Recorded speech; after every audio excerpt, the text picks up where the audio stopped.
السلام عليكم ورحمة الله وبركاته. إن الحمد لله نحمده ونستعينه ونستغفره ونعوذ بالله من شرور أنفسنا ومن سيئات أعمالنا. من يهده الله فلا مضل له ومن يضلله فلا هادي له. أشهد أن لا إله إلا الله وحده لا شريك له وأشهد أن محمدا عبده ورسوله. اللهم صل على محمد وعلى آله وصحابته ومن سار على نهجه واهتدى بهديه واستنى بسنته إلى يوم القيامة. يا أيها الذين آمنوا اتقوا الله حق تقاته ولا تموتن إلا وأنتم مسلمون. أما بعد فإن خير الكلام كلام الله وخير الهدى هدى محمد صلى الله عليه وسلم وشر الأمور محدثاتها فإن كل بدعة ضلالة. اللهم علمنا بما ينفعنا وانفعنا بما علمتنا وزدنا علما وتوفيقا والحقنا بالصالحين. معاشر المسلمين jamaah salat subuh rahimani wa rahimakumullah. Alhamdulillah, pada kesempatan ini Allah Subhanahu wa taala memberikan kepada kita kenikmatan yang sangat istimewa. Kita diberikan kenikmatan berupa hidayah dan taufik untuk bisa melaksanakan salat subuh secara berjamaah, yang kemudian dilanjutkan dengan majelis ilmu. Semoga dengan salat subuh berjamaah yang baru saja kita tunaikan, yang kemudian dilanjutkan dengan majelis ilmu, menjadi asbab Allah Subhanahu wa taala menganugerahkan kepada kita kebaikan-kebaikan yang lain. Karena ketika kita melakukan suatu kebaikan, maka balasan dari kebaikan itu adalah dimudahkannya kita untuk melakukan kebaikan yang lain. Dan itu merupakan salah satu tanda diterimanya amalan kita. Allah Azza wa Jalla berfirman di dalam Al-Quran, walladzina ihtadaw zadahum huda. Orang-orang yang mendapatkan petunjuk yang ditandai dengan ia melakukan kebaikan, zadahum huda, Allah akan menambahkan baginya kebaikan. Sekali lagi, semoga dengan amal kebaikan yang kita lakukan ini menjadi penyebab kita dimudahkan untuk melakukan kebaikan-kebaikan yang lain. Jamaah salat subuh rahimani wa rahimakumullah. Insyaallah pada subuh hari ini kajian kita adalah berkaitan dengan fiqhul muamalah. Dan fiqhul muamalah ini adalah bagian yang tidak terpisahkan dari akidah. Karena pada fiqhul muamalah itulah sesungguhnya kita menerapkan hal-hal yang berkaitan dengan keyakinan kita kepada Allah Azza wa Jalla. Dan fiqhul muamalah meskipun secara lahiriahnya dia berkaitan dengan aktivitas keseharian kita yang notabene itu adalah mubah, tetapi kalau kita mengerti tentang fiqhul muamalah, maka aktivitas yang asalnya mubah tersebut juga bisa menjadi wasilah bagi kita di dalam menambah pahala dan catatan kebaikan kita. Karenanya ada seorang ulama pernah ditanya, kenapa engkau tidak menulis kitab yang berkaitan dengan zuhud? kata ulama tersebut, saya sudah menulis tentang fiqhul muamalah. Jawaban yang singkat ini menunjukkan bahwa ketika seseorang ingin menjadi muslim yang zuhud, maka salah satu ikhtiarnya adalah memahami fiqhul muamalah, karena di dalamnya kita akan dikenalkan tentang urusan halal dan haram. Jadi tidak serta-merta keberhasilan seseorang di dalam ibadah mahdhah, dalam hal yang berkaitan dengan salat, zakat, dan yang lainnya, itu menjadikan orang tersebut bisa menjauhi hal-hal yang diharamkan dalam urusan muamalah. Karenanya memang kita semua berkepentingan untuk mengetahui hal-hal yang berurusan dengan fiqhul muamalah, karena tidak ada yang terlepas dari persoalan-persoalan yang berkaitan dengan fiqhul muamalah. Ya, katanya sebagian ulama di dalam tulisan atau di dalam kitab yang mereka tulis tentang fikih, ada di antara mereka yang mendahulukan fiqhul muamalah dalam hal ini adalah jual beli daripada fikih tentang pernikahan, fikih tentang jinayat dan yang lainnya. Jamaah rahimakumullah, dan insyaallah yang akan menjadi rujukan kita atau panduan kita di dalam pembahasan fiqhul muamalah itu adalah kitab yang berjudul Syarhul Mumti' ala Zadil Mustaqni, yang mana kitab ini ditulis oleh Syekh Muhammad bin Saleh Al-Utsaimin rahimahullah. Ya, beliau salah seorang ulama kontemporer dan sudah wafat, ya, sudah wafat, dan beliau meninggalkan banyak karya tulis dan juga memiliki sejumlah murid yang juga dikenal sebagai para ulama. Dan kitab Asy-Syarhul Mumti' sebagaimana di dalam judulnya ini adalah penjelas terhadap kitab lain, yaitu Zadul Mustaqni. Jadi ada kitab yang judulnya Zadul Mustaqni, ya, dia adalah bentuknya ringkasan atau tepatnya matan, dan inilah yang dijelaskan oleh Syekh Al-Utsaimin. Dan Zadul Mustaqni ini sesungguhnya adalah, ya tadi kita sebutkan, dia adalah ringkasan dari Al-Muqni. Ya, Al-Muqni ini adalah kitab yang dikarang oleh Ibnu Qudamah. Ya, jadi ketika kita mempelajari Asy-Syarhul Mumti', maka secara otomatis kita terkoneksi dengan 3 kitab dan 3 ulama. Kita terkoneksi dengan Zadul Mustaqni yang ditulis oleh Imam Al-Hajjawi, kemudian kita juga terkoneksi dengan kitab Al-Muqni yang ditulis oleh Ibnu Qudamah. Dan ketiga ulama ini adalah para ulama yang berada di atas mazhab Al-Hambali, ya, tetapi mereka kita kenal, ya, dan sebagaimana juga ulama-ulama yang lain, ya, mereka berusaha untuk menghadirkan pendapat-pendapat yang berpijak pada dalil yang kuat.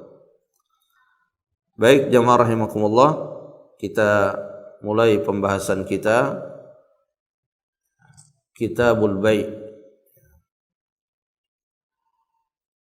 Di pembahasan Kitabul Bai', ya, di sini penulis mengawali pembahasannya dengan menjelaskan 2 poin penting di dalam jual beli. Yang pertama itu adalah pengertiannya, dan yang kedua adalah sighah yang menunjukkan telah terjadinya akad jual beli.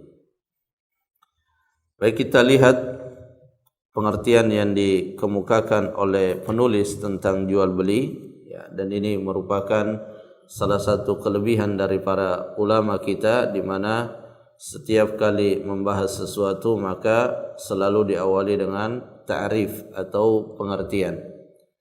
dan pengertian inilah yang akan memberikan kita gambaran tentang hakikat sesuatu, sehingga ketika kita telah memiliki gambaran tentang hakikat sesuatu, maka kita bisa membedakan, kita bisa membedakan antara satu istilah dengan istilah yang lain.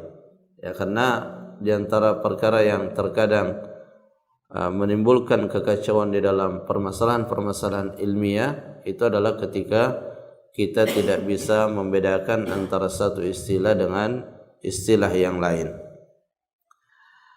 Nah, di dalam pengertiannya, jadi al-bai' secara bahasa itu artinya memberi dan mengambil, memberi sesuatu dan mengambil sesuatu. Dan lafaz al-bai' ini termasuk lafaz yang unik. Kenapa? Karena dia merupakan lafaz yang memiliki makna yang saling berlawanan. Dan ini mungkin tidak didapatkan kecuali di dalam bahasa Arab, di mana kata-kata al-bai' itu bisa bermakna menjual, bisa bermakna membeli. Makanya jual beli. Jual al-bai' di dalam buku fikih tidak judulnya tidak al-bai' wasyira', tetapi hanya ditulis al-bai', dan itu sudah mencakup di dalamnya jual beli. Dan di dalam surah Yusuf, Allah Subhanahu wa taala berfirman, wa syarawhu bi thamanin bakhsin darahim ma'dudah. Dan mereka syarawhu, kalau secara yang biasa dipahami, syaraw syira' itu adalah membeli, tetapi terjemahan yang benar dalam ayat ini adalah menjual. Wa syarawhu bi thamanin bakhsin darahim ma'dudah. Mereka menjual Nabi Yusuf dengan harga yang sangat murah ketika beliau diselamatkan dari dalam sumur, kemudian beliau dijual oleh orang-orang yang menemukannya. Poinnya bahwa al-bai' itu adalah bisa menjual, bisa membeli secara bahasa. Dan di dalam pengertiannya secara istilah, dan inilah yang menjadi fokus kita, yaitu mubadalatu malin. Mubadalatu malin walau fi dhimmati aw manfa'atin mubahatin kama marrin fi darin bimithli ahadihima 'ala at-ta'bidi ghaira riban wa qardin. Nah, di dalam pengertian ini ada beberapa lafaz yang penting yang akan memberikan gambaran kepada kita tentang hakikat jual beli. Yang pertama itu adalah mubadalatu malin. Jadi jual beli itu adalah tukar menukar harta. Tukar menukar harta. Jadi berarti bahwa jual beli tidak sesempit yang biasa kita praktekkan. Yang biasa kita praktekkan itu adalah tukar menukar uang dengan benda, tetapi pada hakikat pengertiannya jual beli itu bersifat menyeluruh, sehingga barter itu juga adalah bagian dari jual beli. Jadi meskipun lafadznya mungkin tukaran, tetapi pada hakikatnya di dalamnya ada unsur jual beli. Nah, dengan lafaz ini mubadalatu malin, maka otomatis tidak masuk di dalamnya sedekah dan akad-akad yang berkaitan dengan tabarru'. Jadi ketika seseorang datang kepada orang lain dan mengatakan, ini saya sedekahkan harta saya, tetapi berikan saya demikian dan demikian, maka itu meskipun lafadznya sedekah, tapi pada hakikatnya bukan sedekah. Atau ada orang mengatakan, saya wakafkan tanah saya, tapi buatkan saya rumah. Maka meskipun lafadznya ini adalah wakaf, tetapi pada hakikatnya itu adalah jual beli. Jadi di dalam persoalan-persoalan yang berkaitan dengan muamalah, itu yang kita lihat adalah substansinya, tidak pada lafaz-lafaznya. Mubadalatu malin walau fi dhimmati, meskipun harta yang dipertukarkan itu bukan harta yang konkret, bukan harta yang terlihat. Bagaimana maksud daripada harta yang harta yang terlihat dan tidak terlihat? Ya, jadi kalau saya bilang saya beli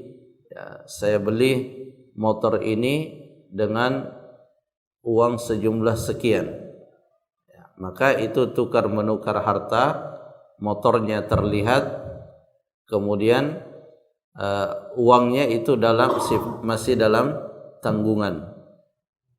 Atau misalnya orang membeli sesuatu, ya, tidak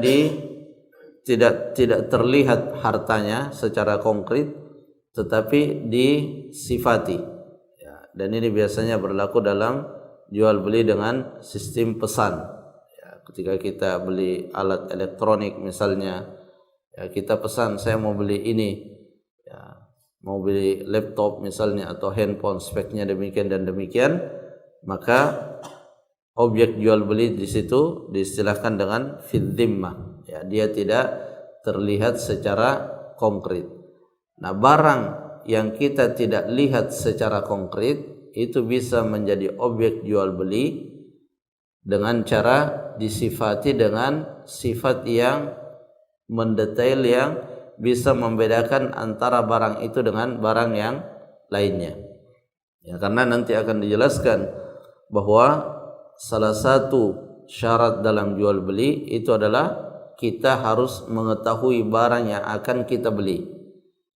Nah, itu syaratnya. Jadi kita tidak boleh membeli barang yang belum kita ketahui, meskipun harganya murah. Ya, tetapi justru disitulah terkadang para pedagang berusaha untuk mencari keuntungan, ya, dengan cara menawarkan barang yang tidak jelas. Orang-orang yang biasa menipu, yang menawarkan barang yang tidak jelas tetapi dengan harga yang murah. Nah, terkadang sebagian orang itu tidak lagi terfokus pada barangnya, tetapi yang dia lihat ini murah, sehingga kadang melalaikan, mungkin enggak didapat barang ini. Jadi syarat dalam jual beli yang akan kita jelaskan nanti secara lebih terperinci itu barangnya harus diketahui. Nah, barang itu harus diketahui dengan dua cara. Ya, cara yang pertama dengan melihat secara langsung, kemudian cara yang kedua adalah dengan mendapatkan penjelasan tentang kriteria barang yang dijual. Jadi kita tidak melihatnya, tapi ada penjelasannya. Ya, misalnya seperti jual beli yang marak kita praktekkan saat ini secara online. Kita tidak melihat secara langsung barangnya, kita hanya melihat fotonya, kemudian kita lihat di bawah keterangan-keterangan yang berkaitan tentang barang. Nah, kalau kita melakukan akad jual beli, kita sudah lihat fotonya, kita sudah lihat keterangannya, tapi kita merasa barang itu masih samar-samar, maka jangan dulu melakukan akad jual beli, karena itu berpotensi terjadinya gharar, terjadi sesuatu yang tidak jelas yang berpotensi merugikan salah satu di antara kedua belah pihak, dan umumnya yang dirugikan itu adalah pembeli. Jadi tukar menukar harta dan harta yang dipertukarkan itu memungkinkan sesuatu yang tidak terlihat tetapi disifati, diberi keterangan. Au manfaatin, atau harta yang dipertukarkan itu adalah manfaat. Harta yang dipertukarkan itu juga bisa berupa manfaat. Au manfaatin mubahatin, manfaat yang mubah. Jadi hal yang perlu kita ketahui juga bahwa di dalam Islam, sesuatu itu dikategorikan sebagai harta kalau dia memiliki manfaat yang mubah. Kalau dia memiliki manfaat yang mubah. Jadi kalau ada harta tertentu, ya, secara bahasa dikatakan itu adalah harta, tetapi manfaatnya adalah haram. Meskipun harganya mahal, ya, seperti khamar misalnya, itu ada manfaatnya. Ya, Al-Quran sendiri menyebutkan hal tersebut. Yas'alunaka 'anil khamri wal maisir qul fihima ithmun kabirun wa manafi'u linnas. Mereka bertanya kepada engkau tentang khamar. Katakanlah bahwa di dalam khamar dan judi itu terdapat dosa yang besar dan ada manfaatnya. Jadi ada manfaatnya. Jadi tidak semua perkara yang haram itu tidak ada manfaatnya. Kadang ada manfaatnya, tetapi kerusakannya lebih besar. Ya, jadi ini juga menjadi salah satu pegangan kita bahwa tidak mesti karena ada manfaatnya lantas dia boleh. Kalau keburukannya, mudaratnya lebih besar, maka dia juga menjadi sesuatu yang tidak terkategorikan sebagai harta. Ya, jadi dikategorikan sebagai harta kalau dia ada manfaatnya dan manfaatnya mubah. Ya, Syekh Utsaimin mengatakan fal 'ainul lati la naf'a fiha la tadkhulu fi hadha ta'rif.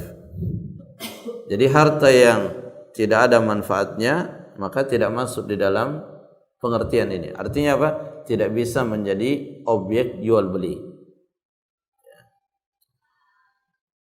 Dan juga yang haram manfaatnya. Ya, yang haram manfaatnya tidak bisa juga menjadi objek jual beli. Ya, di sini dicontohkan oleh beliau seperti alatuz zamar wal ma'azif, ya, seperti alat-alat seruling-seruling, alat-alat musik dan yang lainnya. Kama marrin fi darin. Kemudian di dalam pengertian ini disebutkan contohnya, ya, contoh jual beli manfaat. Ya, jadi yang umum kita praktekkan itu adalah jual beli benda yang yang konkret, ya. Tetapi manfaat juga bisa diperjualbelikan. Tetapi umumnya transaksi yang objek transaksinya itu adalah manfaat, umumnya itu masuk di akad ijarah atau akad sewa menyewa. Tetapi bisa saja ada transaksi yang objek transaksinya itu adalah manfaat, dia masuk jual beli. Itu kalau transaksi itu bersifat permanen. Ya, jadi yang membedakan nanti antara jual beli dengan sewa menyewa itu pada waktunya. Ya, dimana kalau sewa menyewa itu ada batas waktunya, sedangkan jual beli itu tidak ada batas waktunya. Nah, di sini dicontohkan transaksi jual beli yang objek transaksinya itu adalah manfaat adalah kama marrin fi darin, ya, seperti tempat lewat, ya, akses untuk lewat. Jadi misalnya ada orang beli rumah, ya, dia beli rumah tidak pas di pinggir jalan, ya, karena dia di pinggir jalan mahal, sedangkan yang di belakang murah, maka dia beli yang di belakang. Ya. Tetapi untuk masuk ke rumahnya dia harus melewati tanah milik orang lain. Maka supaya dia lebih tenang untuk mengakses tanah tersebut, maka dia katakan saya beli manfaat lewatnya. Jadi yang dia beli adalah manfaatnya saja. Nah, kalau di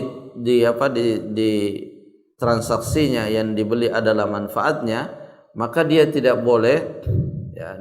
boleh memanfaatkan tanah yang dibeli tadi selain untuk tempat lewat saja. Sewaktu-waktu misalnya dia mau jadikan sebagai parkiran, maka tidak boleh, karena waktu dia beli itu hanya sebagai tempat lewat saja. Apalagi kalau misalnya dia akan perluas rumahnya untuk kemudian mengambil juga tempat itu, maka itu tidak dibolehkan, karena objek transaksinya dia adalah manfaat untuk dia lewati saja. Bimithli ahadihima, ya, jadi tukar menukar harta Jadi yang di tukar menukar harta, tukar menukar manfaat yang serupa. Jadi harta ditukar dengan harta atau harta ditukar dengan manfaat dan seterusnya.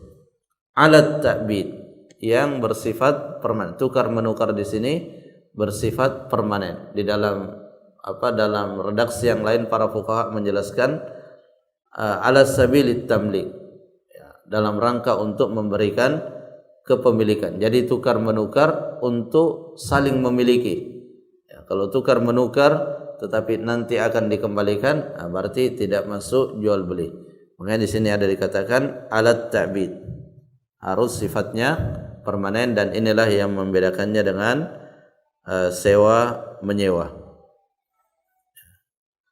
Nah, tadi ada juga disebutkan ya agak terlewat tadi manfaatin mubahah. Jadi harta ya, itu adalah yang memiliki manfaat yang mubah.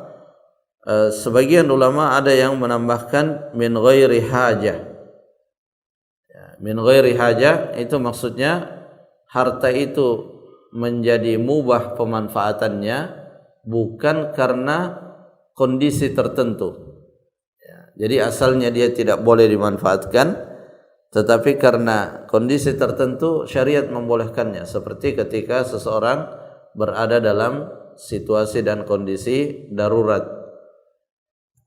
Ya, asalnya tidak boleh, tapi karena darurat dia menjadi boleh. Seperti juga ketika ada kambing yang mati, bangkai misalnya, bangkai pada asalnya tidak boleh dimanfaatkan, tetapi Nabi SAW memberikan keringanan untuk bisa dimanfaatkan kulitnya, maka hal-hal yang asalnya haram kemudian dia menjadi boleh karena kondisi tertentu, ini juga tidak bisa dijadikan sebagai sebagai objek jual beli, tidak bisa diperjualbelikan. Atau yang biasa dijadikan contoh oleh para fuqaha itu berkaitan dengan seekor anjing yang biasa dipakai berburu. Pada asalnya seseorang tidak boleh memelihara anjing, ya, tetapi ketika dia memiliki kebiasaan untuk berburu, maka dia dibolehkan. Ya, dia dibolehkan untuk memanfaatkan anjing tersebut. Nah, meskipun dia dibolehkan untuk memanfaatkan anjing tersebut, tetapi tetap tidak boleh diperjualbelikan. Ya, jadi substansinya di sini adalah hal-hal yang dibolehkan karena kebutuhan yang mendesak atau karena situasi yang bersifat darurat, itu tidak boleh dijadikan sebagai objek jual beli. Sehingga dalam hal tersebut orang saling memberi saja. Ya, tidak boleh mengambil keuntungan dari harta-harta yang asalnya haram tetapi dia menjadi mubah karena situasi dan kondisi tertentu. Kemudian di bagian akhir daripada definisi ini adalah ghairu riban. Ya, tidak ada riba di dalamnya. Ya, jadi kalau transaksi jual beli kemudian ada di dalamnya riba, maka itu menjadi salah satu penyebab batalnya transaksi tersebut. Karena dengan adanya riba maka dia tidak lagi menjadi jual beli. Ya, keberadaan riba itu mengeluarkan transaksi itu dari statusnya sebagai jual beli. Wa qardin, dan juga bukan merupakan utang piutang, ya, karena di utang piutang itu ada juga unsur tukar menukar di dalamnya. Ya, saya pinjam uang misalnya 500.000, kemudian saya kembalikan juga 500.000. Di situ ada unsur tukar menukar. Saya pinjam 500.000 dengan pecahan 100 ribuan, kemudian saya kembalikan keesokan harinya 500.000 juga dengan pecahan 50.000. Itu tukar menukar juga, ya, tukar menukar. Tetapi itu utang piutang. Di sinilah pentingnya untuk kita membedakan antara utang piutang dengan jual beli. Kalau jual beli itu memang tujuannya untuk mencari keuntungan. Tujuannya mencari keuntungan.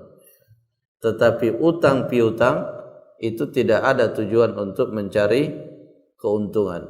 Dia murni adalah untuk membantu dan memberikan belas kasihan kepada orang yang sedang membutuhkan pinjaman. Nah, disinilah terkadang terjadi pelanggaran. Ketika sebenarnya itu adalah akad utang piutang, tetapi dia jadikan sarana untuk mendapatkan keuntungan. Nah, maka disinilah terjadi yang namanya riba. Ya, jadi ketika kita memberikan pinjaman, maka harus kita ingat bahwa ini tidak ada unsur mencari keuntungan. Nah, kalau mencari keuntungan maka pakai akad yang lain, jangan pakai akad pinjaman. Kemudian bagian yang kedua dari pembahasan ini yang insyaallah kita cukupkan nanti setelah poin yang kedua ini, yaitu berkaitan dengan sighah. Ya, berkaitan dengan sighah. Sighah itu adalah hal yang menandakan bahwa jual beli itu sudah terjadi. Dan ini penting karena ketika kita sudah mengetahui bahwa jual beli itu telah terjadi, maka konsekuensi atau akibat hukum dari jual beli itu juga otomatis terwujud. Nah, akibat hukumnya itu adalah terjadinya perpindahan kepemilikan. Ya, jadi kalau jual belinya sudah terjadi, maka terjadi perpindahan kepemilikan. Nah, di sini disebutkan wayan akidu bi ijabin wa qabul. Dan jual beli itu terjadi dengan ijab dan qabul. Ya, jadi kalau masih ijab atau masih tawar menawar, nah itu belum terjadi akad jual beli. Karena belum terjadi akad jual beli, maka dia belum terjadi perpindahan kepemilikan. Ya, dan ketika telah terjadi perpindahan kepemilikan, maka jual beli itu juga akhirnya bersifat mengikat. Ya, jual beli itu bersifat mengikat. Mengikat maksudnya di sini tidak boleh dibatalkan kecuali atas kesepakatan pihak yang lain. Ya, karena dari sisi mengikat dan tidak mengikat, akad-akad itu ada yang sifatnya mengikat, ada yang tidak mengikat. Ya, jual beli termasuk akad yang mengikat. Kemudian sewa menyewa, ya akad-akad yang komersil sifatnya itu adalah akad-akad yang mengikat kalau sudah terjadi ijab dan qabul.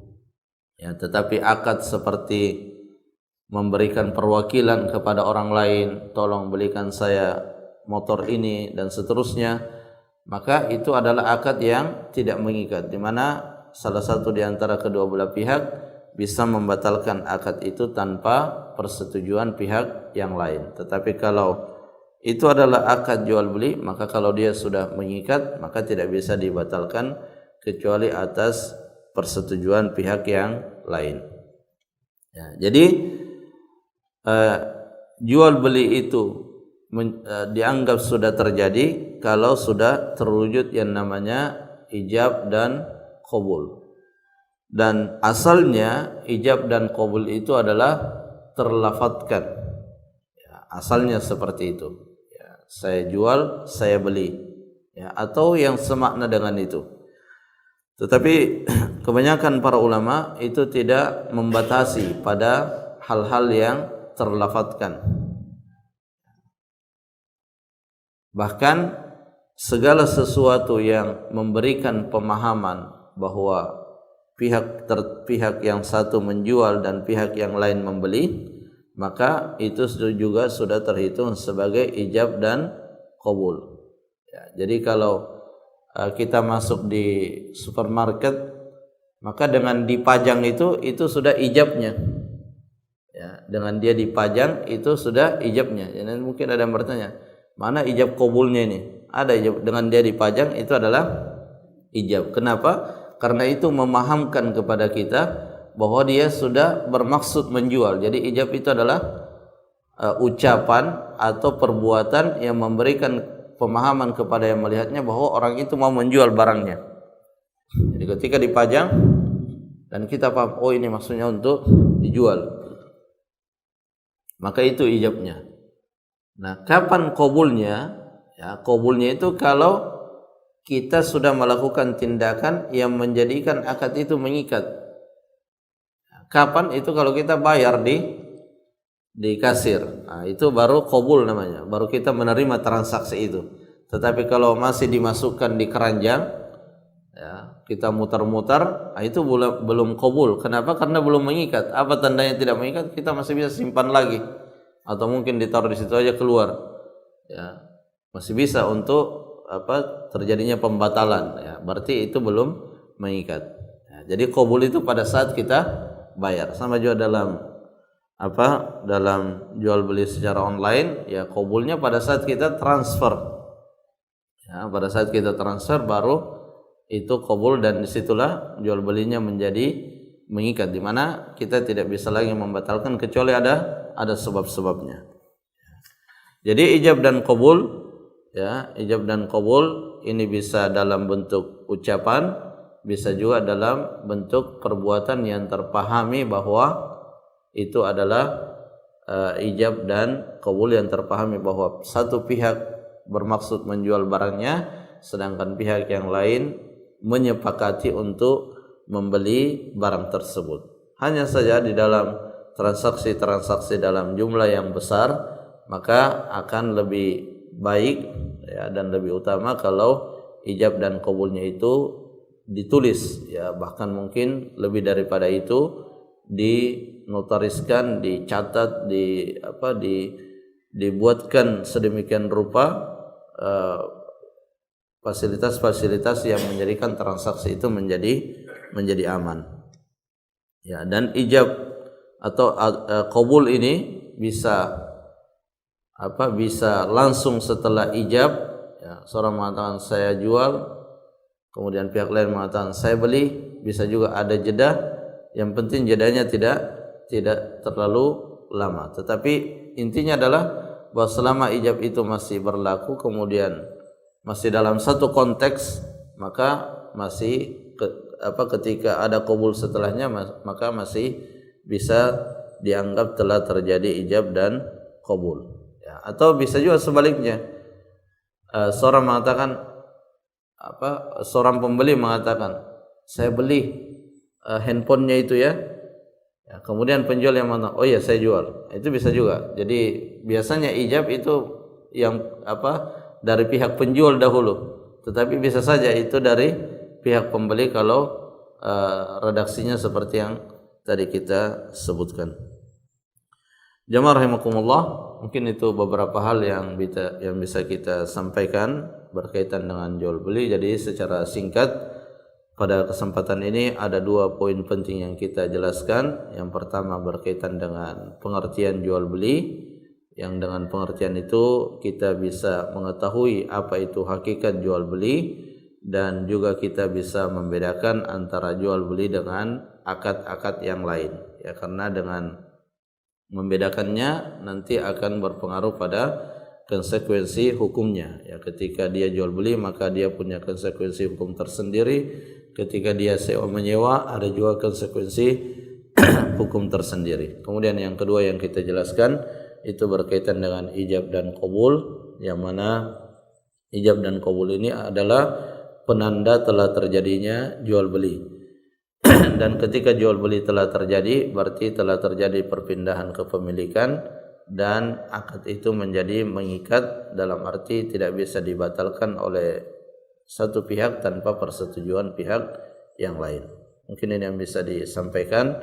Jika ada hal yang kurang jelas dari apa yang telah disampaikan bisa ditanyakan. Wallahu ta'ala a'lam bishawab. Ya, saya.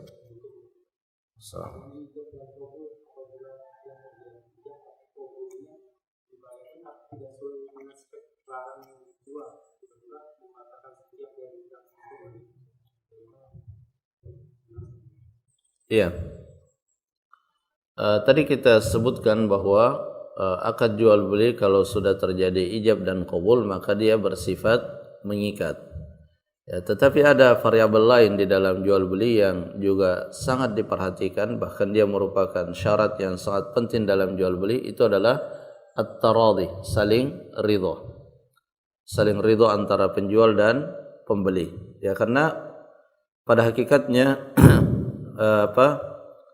ini kan penjual memberikan hartanya, pembeli juga memberikan hartanya, dan harta itu sesuatu yang berat untuk dikeluarkan oleh manusia.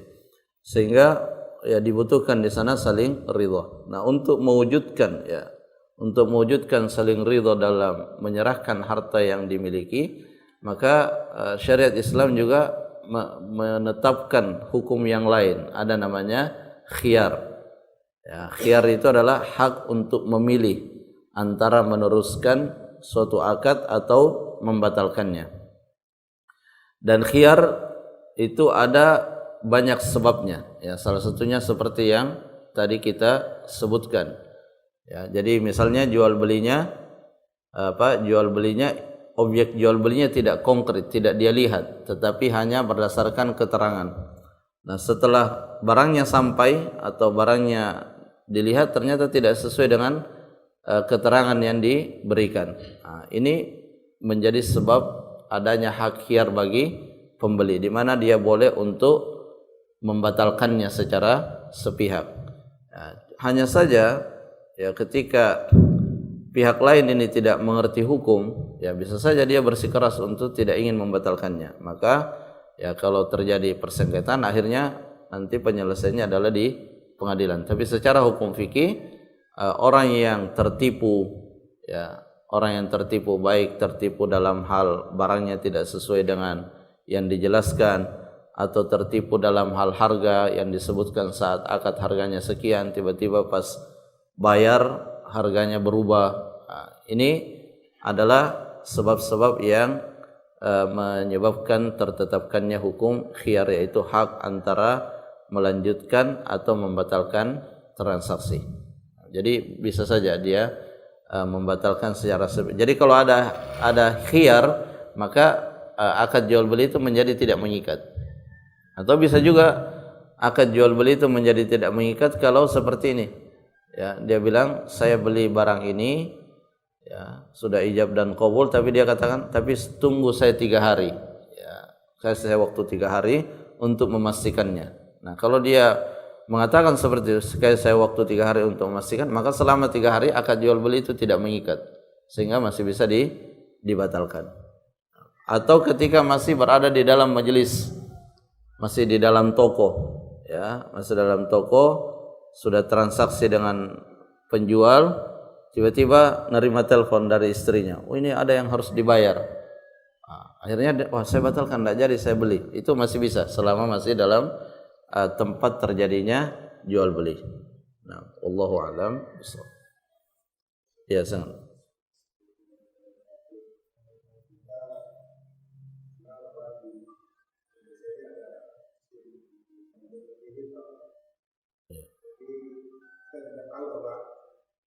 Uang itu ada nilainya atas waktu,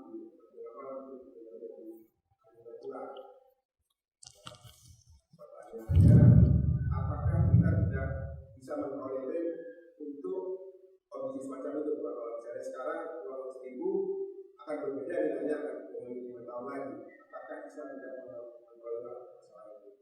Terus yang kedua, apakah bank saya yang ada itu sudah halal?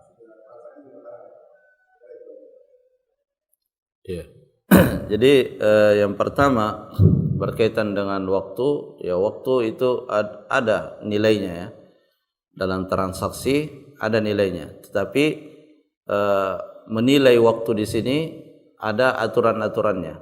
Ya, jadi yang dibolehkan dalam syariat itu boleh membedakan antara harga cash dengan harga utang. Ya, jadi misalnya kalau cash harganya sekian, kalau langsung dibayar hari ini harganya sekian, tetapi kalau nanti 3 tahun yang akan datang baru dilunasi atau dicicil, ya, maka bisa berbeda harganya. Itu dibolehkan di dalam syariat. Yang penting ketika dia akad dan berpisah antara penjual dan pembeli, itu harganya sudah jelas harga yang mana yang dipakai, apakah harga cash atau harga yang kreditnya. Nah, dari sisi itu Islam memberikan toleransi.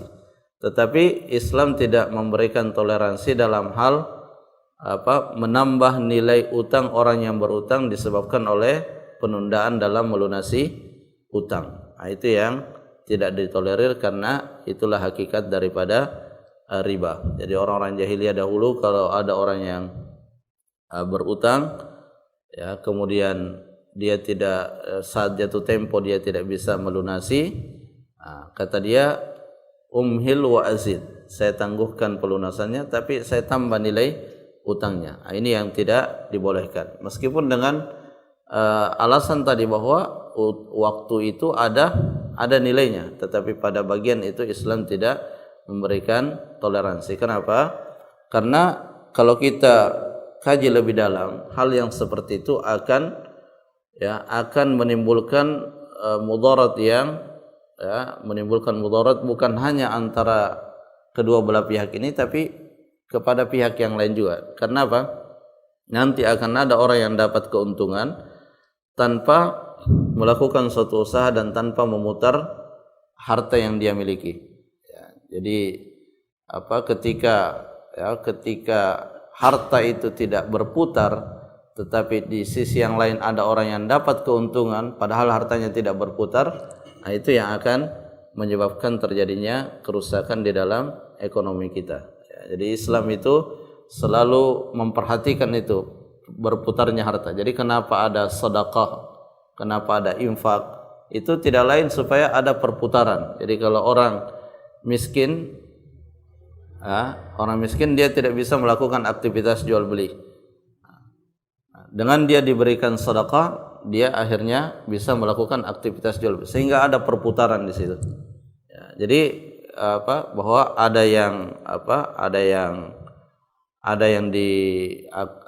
yang dibenarkan berkaitan dengan waktu, ya, seperti yang tadi membedakan antara harga cash dengan kredit. Tetapi ada juga yang tidak dibenarkan, yaitu kalau masuk dalam kategori riba, salah satunya adalah menambah nilai utang seseorang disebabkan oleh menunda pelunasannya.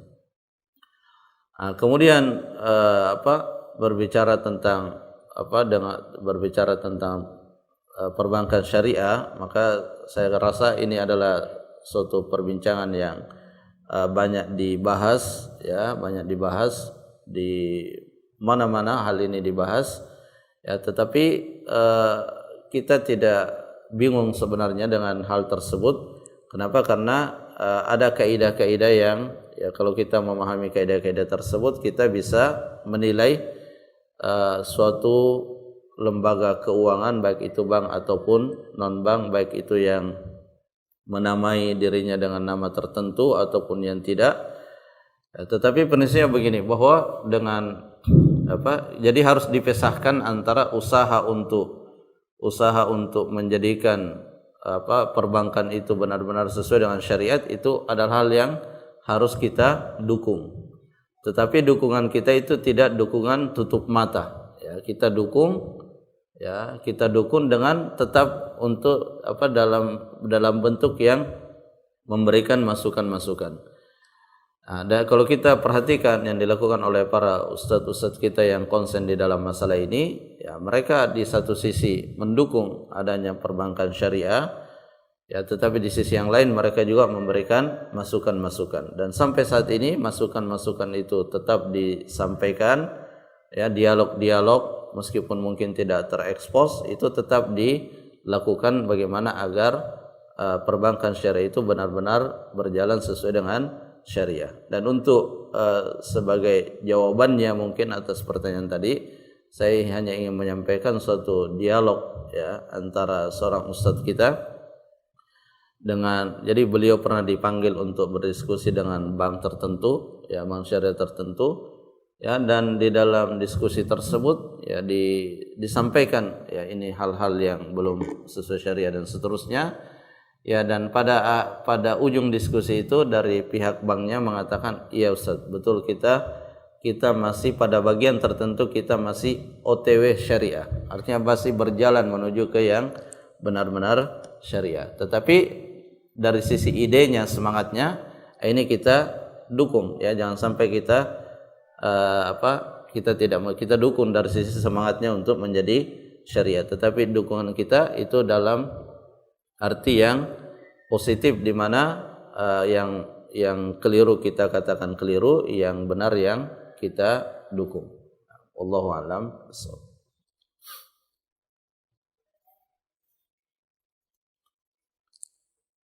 Ya, terakhir. Iya, ya.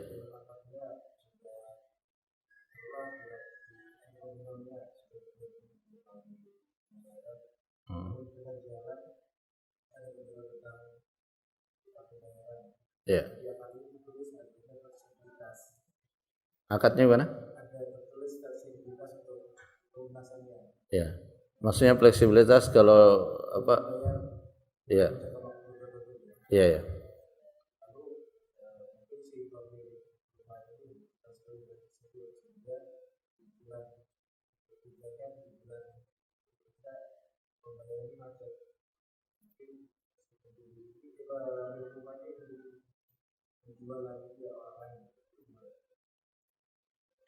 Oh, itu tidak bisa pemilik rumah begitu dia melakukan akad, maka barang itu sudah berpindah kepemilikan meskipun belum ada sepeser pun yang dibayar oleh pembeli ya. Makanya kalau dalam jual beli utang piutang, jual beli yang tidak tunai, di sana harus ada diikutkan akad-akad yang lain untuk mengamankan hal tersebut ya. Salah satunya minta jaminan, dan fatwa lembaga-lembaga fatwa seperti Majma' Al-Fiqh Al-Islami, lembaga fatwa di bawah naungan OKI, itu membolehkan barang yang dijual itu juga sebagai jaminannya. Jadi misalnya saya mau jual rumah secara tidak tunai, nah apa jaminannya? Ya jaminannya rumah yang saya jual itu. Jadi sewaktu-waktu si pembeli tidak sanggup melunasi, maka rumah itu bisa dijual. Tapi rumah itu dijual atas nama bukan saya sebagai penjual, tapi atas nama pembeli yang sudah memiliki rumah itu. Tapi dia statusnya sebagai jaminan. Tetapi dalam kasus yang tadi disebutkan, dia tidak bisa menjual secara sepihak. Dia bisa menjual kalau pemiliknya mau menjualnya. Karena bagaimanapun juga rumah itu sudah dimiliki oleh si pembeli meskipun belum lunas. Ya, rumah itu sudah miliknya. Nah, Allahu a'lam bishawab. Baik, mungkin itu yang bisa disampaikan. Semoga bermanfaat. Kita akhiri majelis kita dengan kafaratul majelis. Subhanakallahumma rabbana wa bihamdik, asyhadu an la ilaha illa anta, astaghfiruka wa atubu ilaik. Assalamualaikum warahmatullahi wabarakatuh.